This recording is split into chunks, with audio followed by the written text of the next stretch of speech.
Modi Putin చర్చల్లో కీలక అంశాలు. భారత్కు సుదీర్ఘంగా అత్యంత సన్నిహిత సంబంధాలున్న దేశం రష్యా.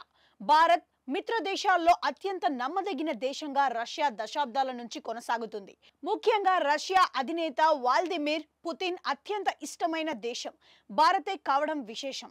ఈ నేపథ్యంలో మూడోసారి ప్రధానిగా బాధ్యతలు చేపట్టాక నరేంద్ర మోదీ తన తొలి విదేశీ పర్యటనకు ఇటీవలే ఇటలీ వెళ్ళగా ఇప్పుడు రెండో పర్యటనకు రష్యాను ఎంచుకోవడం ప్రాధాన్యత సంతరించుకుంది.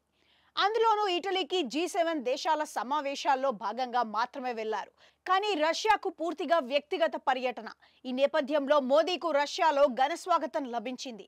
ఆయన గౌరవార్థం రష్యా అధినేత పుతిన్ ప్రత్యేకంగా రాత్రి విందును ఏర్పాటు చేశారు. ఈ సందర్భంగా ఇరువురు దేశాధినేతలు మధ్య కీలక అంశాలు చర్చకొచ్చాయి. రష్యాకు వెళ్లిన కొందరు భారతీయులు అనూహ్య పరిస్థితుల్లో అక్కడి ఆర్మీ వద్ద చిక్కుకుపోయిన సంగతి తెలిసిందే. వారంతా ప్రస్తుతం రష్యా యుక్రెయిన్ యుద్ధంలో రష్యా తరపున సైన్యానికి సహాయం అందిస్తున్నారు.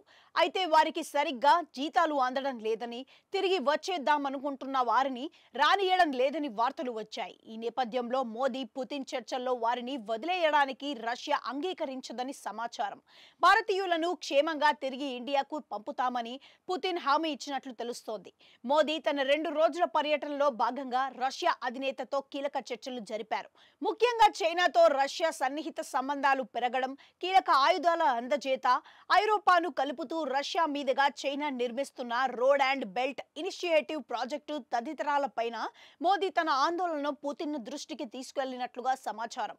అయితే రష్యాకు ఏ ఇతర దేశంలో ఉన్న సంబంధాలు భారత ప్రయోజనాలకు విఘాతంగా కలిగించవని పుతిన్ చెప్పినట్లు సమాచారం.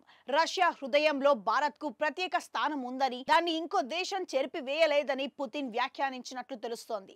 భారత్ ప్రయోజనాలకు విఘాతం కల్పించేలా తాము ఏ దేశానికి సహాయం చేయబోమని హామీ ఇచ్చినట్లు సమాచారం. అలాగే రష్యా యుక్రెయిన్ యుద్ధం పైన కూడా పుతిన్ మోదీ చర్చించారు. చర్చల ద్వారా శాంతియుతంగా సమస్యలను పరిష్కరించుకోవాలనేదే భారత వైఖరి అని మోదీ స్పష్టం చేశారు. ఆయా దేశాల ప్రాదేశిక సమగ్రత, సార్వభౌమాధికారాలను భారత్ ఎప్పుడూ గౌరవిస్తుందని మోదీ తెలిపారు. యుద్ధం ద్వారా ఎలాంటి ప్రయోజనం ఉండదని, దౌత్య మార్గాల్లో సమస్యలను పరిష్కరించుకోవాలని సూచించినట్లు తెలిసింది.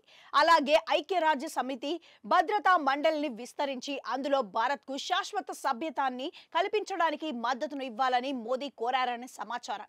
కాగా భారత ప్రధానిగా వరుసగా మూడోసారి బాధ్యతలు చేపట్టిన మోదీపై రష్యా అధినేత అభినందనలు జల్లు కురిపించారు. ఇది ఏదో యాదృచ్ఛికంగా వచ్చిన విజయం కాదని, మోదీ కృషికి శ్రమకు దక్కిన ఫలితమని కొనియాడారు. మోదీ ఎంతో శక్తివంతమైన నేతని, భారత ప్రయోజనాలే ముఖ్యంగా కృషి చేయగల నేత అని ప్రశంసలు కురిపించారు.